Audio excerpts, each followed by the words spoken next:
Being a single woman in LA can be awesome. The nightlife, the beach, the shopping, the fun. But somehow, all of that seems to change when you're middle-aged.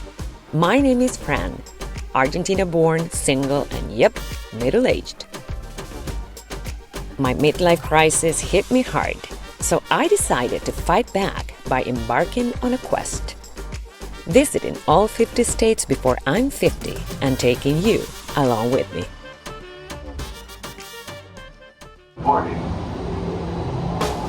Okay, world, here we go. Planes, trains, and automobiles, buckle up, because this is going to be one heck of a ride.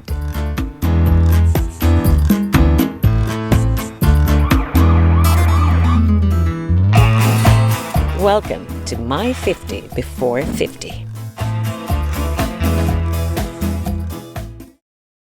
Warning, I have an accent. Sometimes it may be hard to understand what I'm saying. Occasional grammatical mistakes may be heard or read. Viewer discretion is advised.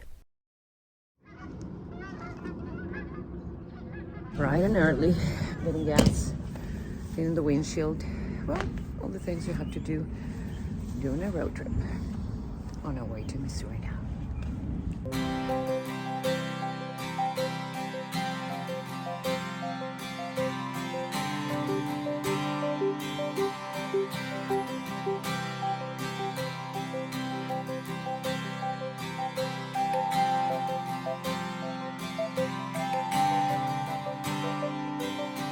Let me tell you, it doesn't help when it's this flat, because there really isn't anything to see. All good. Heading to Lake of the Ozarks, Missouri.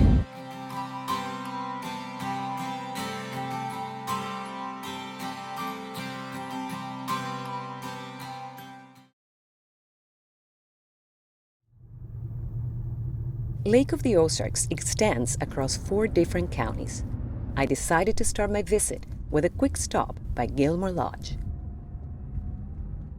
Finally made it to Missouri, Lake of the Ozarks. Quite beautiful. Willmore Lodge is part of the National Register of Historic Places and a perfect first glance at this magnificent piece of land.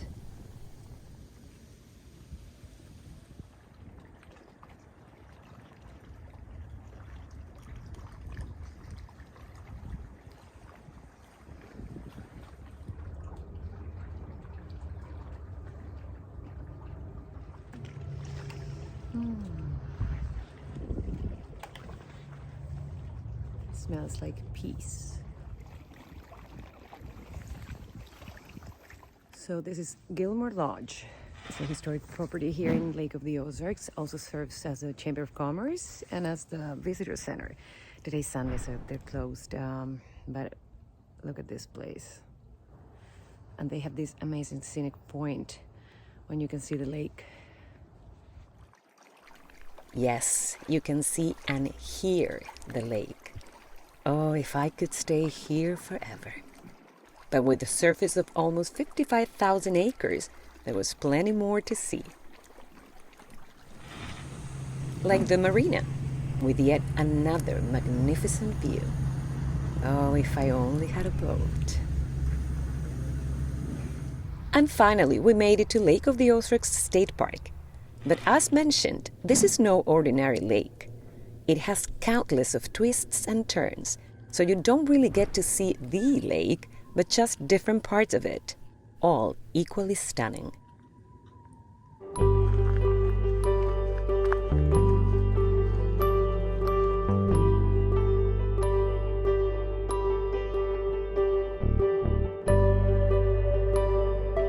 So we are in Lake of the Ozarks, Missouri. This is a place that, needless to say, is breathtaking. This area has a little over 1,100 miles of shoreline, more than the state of California altogether. This is something you might know if you watch the show. Spoiler alert, by the way, the show is not shot here. The Lake of the Ozarks show is actually shot in Georgia, like most of the shows in the U.S. that have real locations. They're not on set. sorry to say. Some of the exteriors were shot here for sure, but yeah, that's it. In any case, amazing place. If I have to choose one word for this to describe it, it would be peace.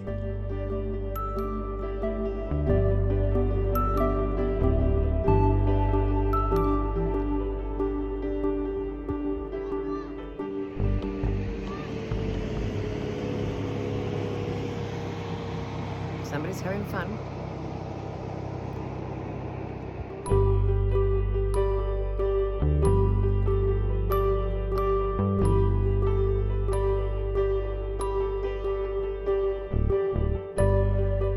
What a magical place. I went back to the hotel following an impossible sunset, getting glimpses of the lake along the way.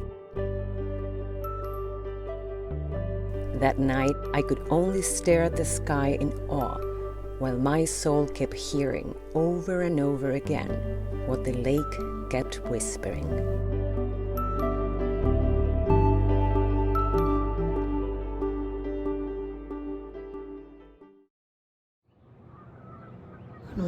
Good morning. So quick reflection about lakes. I love lakes, and as we established, I love mountains, and not sure why, but see, I look at a lake and I see the other end, the other shore, and that gives me comfort. When I look at the sea, there's no end, and I think that scares me. It's unsettling to me. I'm not sure how to describe it, but I much rather see what I see now.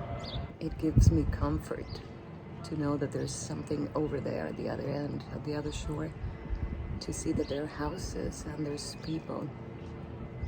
By the way, this house, is it just me? Or is anybody else reminded of The Godfather Part 2? I know this is not Nevada, I'm just saying. I don't know, it gives me that vibe. Though there is a Nevada in Missouri. Beautiful summery day. This is February, so should be snow up to here, right? Well, no complaints at all.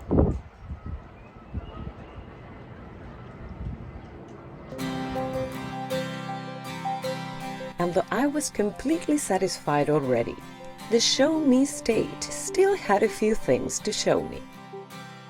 So it was back to a state park, this time for quite an unusual sight.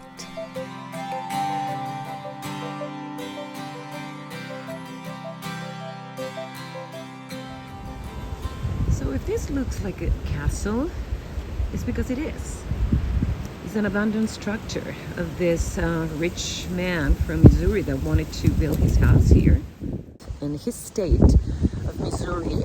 And he wanted it to be a European style castle. He died as soon as it started, but their family finished it. Then eventually they went broke and it became a hotel and lodge, which was eventually completely destroyed by fire. So now we have these ruins of this castle, in a place where a castle should not be. Well, leave it to me to get ahead of things. As soon as I recorded that, I realized the actual castle was a few feet up. The other structure was actually the carriage house. Speaking of putting the carriage in front of the horse, right? Now back to the real castle. The abandoned castle of Lake of the Ozarks. What a story.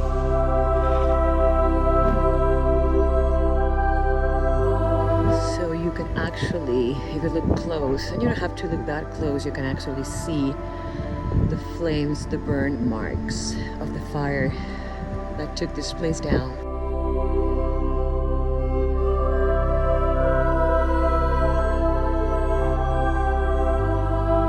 Not very usual to find ruins of a castle in the middle of the Midwest, but that's exactly what they have here.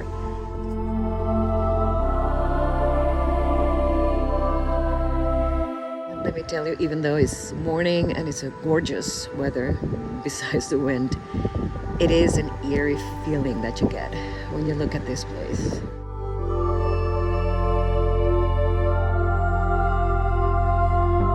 once upon a time in here, there was a ballroom full of people dancing and enjoying themselves.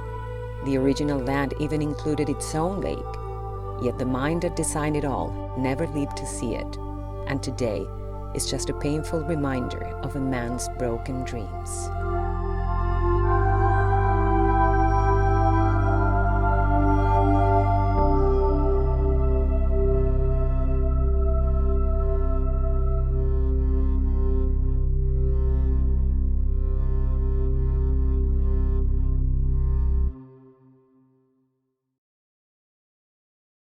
And it was time for my final Missouri destination, one that was very far from where I grew up, yet very close to my heart, and it would take me back to when I was a little girl, and there was also a little house in the prairie.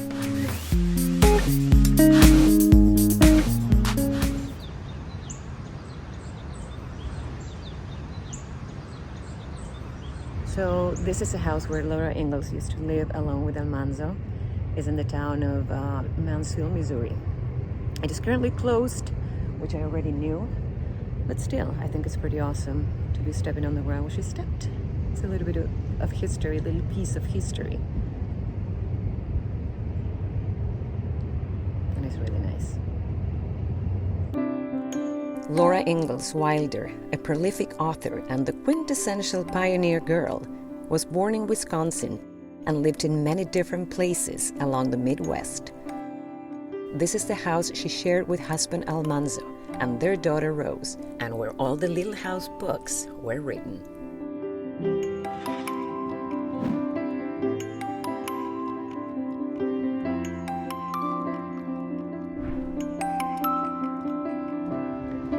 Wondering if they had animals, horses or something, and if they stayed here. Probably. Not sure what that door over there in the upper story went to, but hey.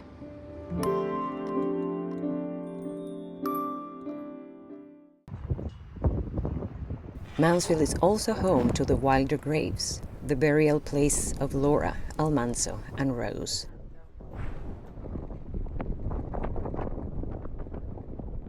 Quite crazy to think that she's buried here, that they are buried here. And so that you know, until a few months ago when I started doing some research on the state of Missouri, I realized that she was a real human being. You know, in Argentina, we didn't read the books, they were not as relevant to us, so we just had the TV show. And of course I thought it was a fictional character. So it's quite surreal to be here at their graves. Okay, my respects.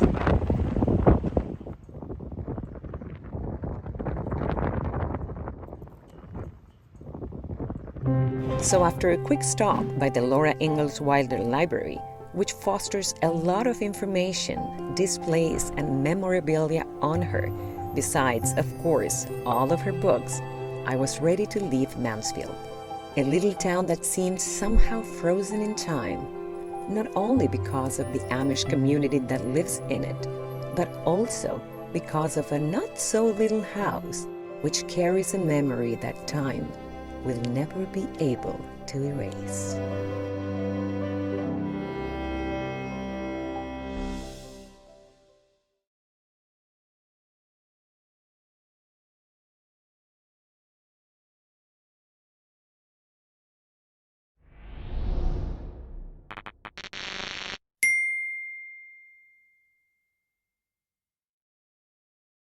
Lake of the Ozarks has a little over 1,100